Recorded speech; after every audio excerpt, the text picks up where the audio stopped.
sex trafficking. Gaetz now facing a House Ethics Committee investigation as the first member of his own party is now calling on him to resign. NBC's Ali Vitale is in his home state of Florida tracking all the developments. Ali, good morning to you. What's the latest there?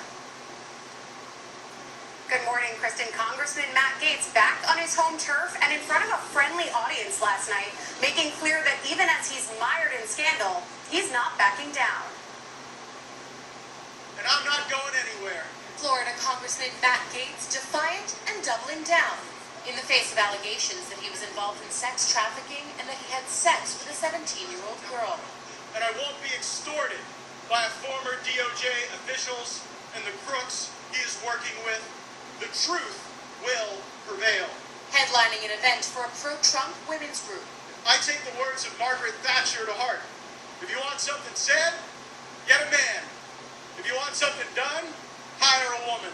Gaetz, speaking the same day the House Ethics Committee announced it had opened an investigation into his actions not just on sex trafficking, but also over allegations he showed nude images on the House floor and misused campaign funds. The congressman's heavily pro-woman message comes after a Gaetz associate, Joel Greenberg, was arraigned on an array of charges this week, including sex trafficking of a minor, which drew the Fed's attention to Gaetz. Federal prosecutors and Greenberg's attorney telling the judge they expect a plea and not to go to trial. I'm sure Marr Gaetz is not feeling very comfortable today.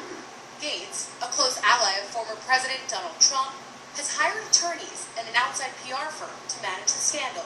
A spokesperson telling NBC News, Gaetz will fight back against the unfounded allegations. Gaetz has not been charged with any crime and has repeatedly denied any wrongdoing. Still, calls for him to leave Congress, including from Republican Adam Kinzinger, who says Gaetz needs to resign.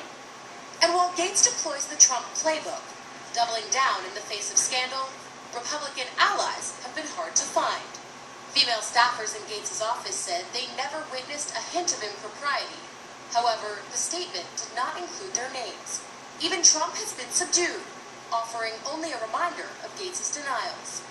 Gaetz taking it as a clear sign of support, blasting out a fundraising email asking supporters to help Trump and I fight back against another media hoax.